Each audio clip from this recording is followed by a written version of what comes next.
When I call your name, okay, please clap your hand, okay? Mr. Reyes, Mr. Charles, Mr. Andrew, Mr. Jay. Okay, thank you. So everybody is present. So my topic for today is it's all about team sport, okay, futsal. So futsal is an association football-based sport played on hard court like basketball. It's smaller than football, which mainly indoors. So anyone sinong naka-experience sa inyo na pag-play ng futsal? Very good. Experience. So futsal is my three objectives. So number one is the students to understand the history, rules, positions, and technique of futsal. Number two is demonstrate basic futsal techniques. And last is show respect, teamwork, and sportsmanship during gameplay or training activities. So, history of futsal. So, futsal started in 1930 when Juan Carlos Soriani, a teacher in Montevideo, Uruguay, created a version of indoor football recreation in YMCA's. This new sport was originally developed for playing on basketball-sized sports, both indoors and outdoors without sidewalk. So, ito si Church na si Juan Carlos Soriani. So, ang futsal nag-start din siya sa Uruguay before na develop siya agad sa US, okay. Sa South America siya nag-start. Okay, next. So, this origins of football. So, futsal gained rapid popularity throughout South America, particularly in Brazil. So, ang three pictures, ang legend ng Brazil. So, sino familiar sa mga pictures? Pele, Zico, tapos si Bebeto. So, mainly world-renowned Brazilian players, as I mentioned, Pele, Zico, Socrates, Bebeto, honed their skills in futsal. So, una nilang sport is futsal, especially in Brazil. You can play in the streets, okay, small-sided games, basketball court, and both men's and women's futsal have gained worldwide popularity sa futsal. Kung kita sa Asia, may ang Philippines, kaya women's lang futsal. So the term futsal derived from the Spanish or Portuguese words for soccer or football or football. It means indoor and salon and salaw. So ito pwede sila. In the United States, the name was adopted to incorporate the initials futsal. So USA. So sa United States, nag-start ang word na futsal. And later, naging trademark na sa worldwide. So the game referred to futsal as number one is mini soccer. Number two, five-a-side soccer. Number three, football sala. And number four is football salaw. So, sa referred to futsal, term nila, so muna, sa futsal is that word. So next is the game structures and rules of futsal.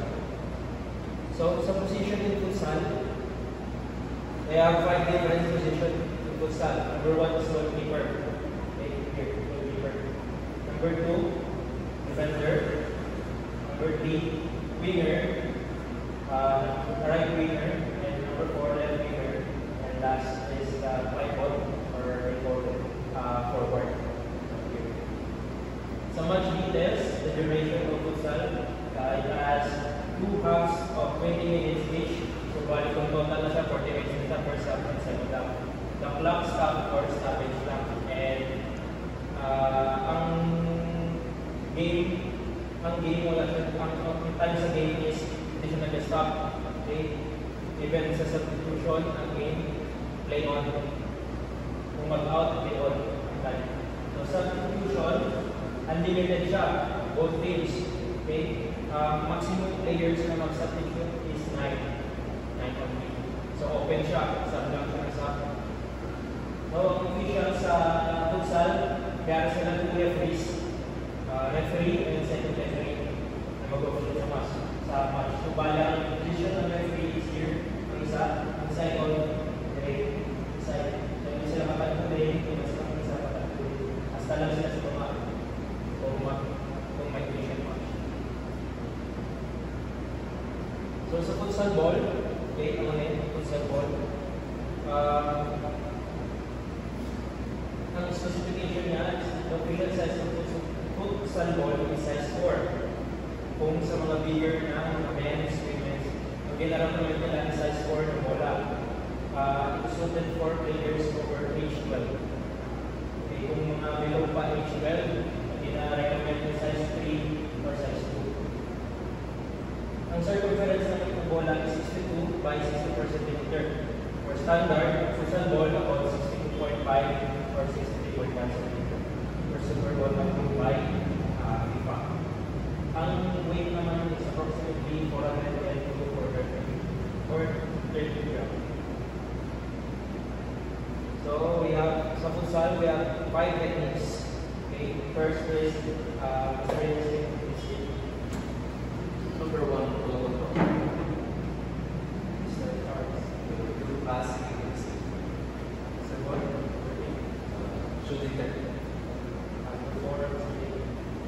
defensive awareness. Tactical understanding. So that's it. So number 1 is ball control. So sa ball control, experiment. There is supposed to be a good start using all parts of their field to manipulate the ball in tight spaces to create tension under pressure and to create a game where drills such as keeping outlets, dribbling to goals or bouncing against the ball. So sa futsal, important ball control. Okay, that's the number 1 fundamental skills in futsal that we need to learn or you need to learn. Because if you don't have ball control, you cannot pass the ball, okay, dribble the ball, control, right? And ang drills na TPA is, okay, ang term nila na sa TPA is ang juggling the ball. Dribbling to goals or practicing against the ball. Ano na mga drills. Important things. Number 2, circles. Futsal is a game of one side and the other exchanges the ball. After recovery, basket, and receiving the ball in possession,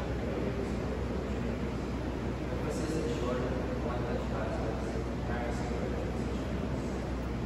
Okay, so futsal, because futsal is a high-pace game, so you need a constant movement, a quick exchange of the ball. Okay, napagdasin ka mo, okay, you decide, isip ka bola, magbasa ka bola. So, kung na-master nyo na yung passing receiving, crucial siya for maintaining essential trainings for very important siya. Isa nga siya sa mga fundamental skills ng futsal, even in football. Shooting technique, skill. Developing proper shooting technique is essential for converting chances into goals. Players should work on striking the ball in this kind of effort, aiming for precision rather than power. Drills pressing precision, stretching, and development. So, shooting technique, very important. Yan na essential skill is ang precision, and power. Because accuracy before power in mga rules sa futsal. So kung puro palang power, wala accuracy, useless ang Yeah, because player often aims for the corners or tries to score from the side. That's why position is most important in this or technique. Number 4 is defensive awareness. Sir Hugo. So defensive awareness, players must possess key defensive awareness, knowing when to press opponents, when to hold their position, and when to execute a well-timed attack. Anticipation and quick reactions are key. Drills for intercepting passes and tactical position. So in defensive awareness, in defensive futsal, it's all about anticipation and timing. Okay? Anticipate while defending, anticipate to get the ball from the opponent, and especially players need to know when to press and hold their position, or go for the tackle, or take the ball from the opponent. Okay, number 5 is tactical understanding. So, tactical understanding. In futsal, futsal is a game of strategy and tactics. Player must possess a deep understanding of the game, which includes knowing when to press high or drop back flexibly, how to create space and passing lanes in attack, and the ability to adapt to different styles of play. Okay, thank you, sir. So, it's a tactical understanding. So, futsal is a strategic game.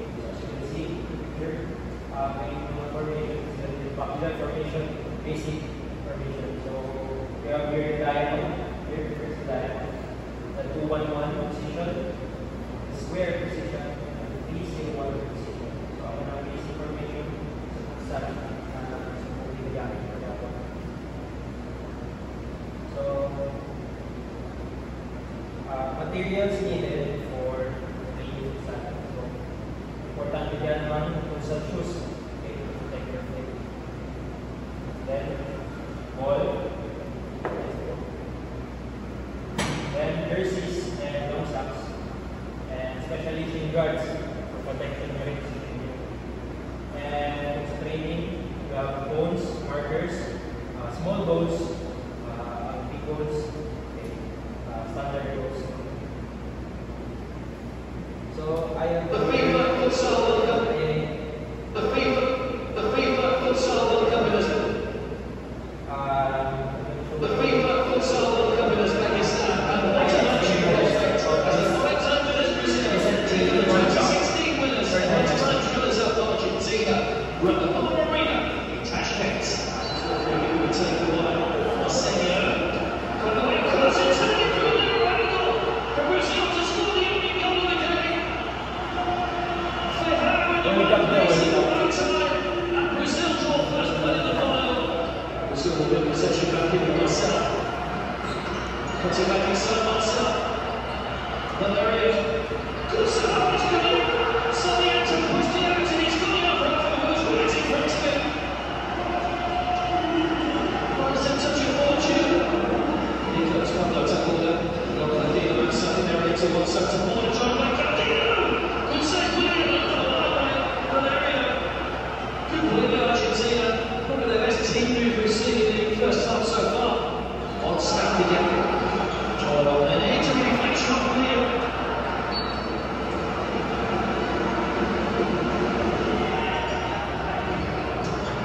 Put it by Arietta.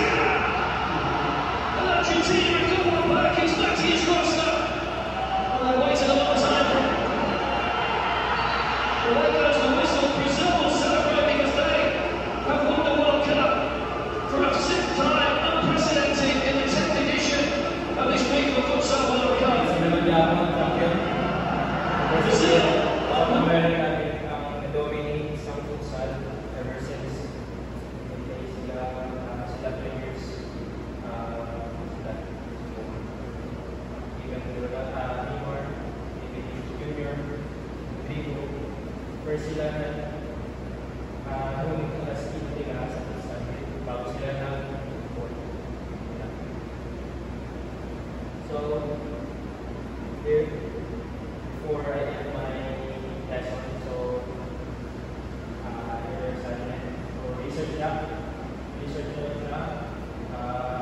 research this in the library or kaya sa Google. meeting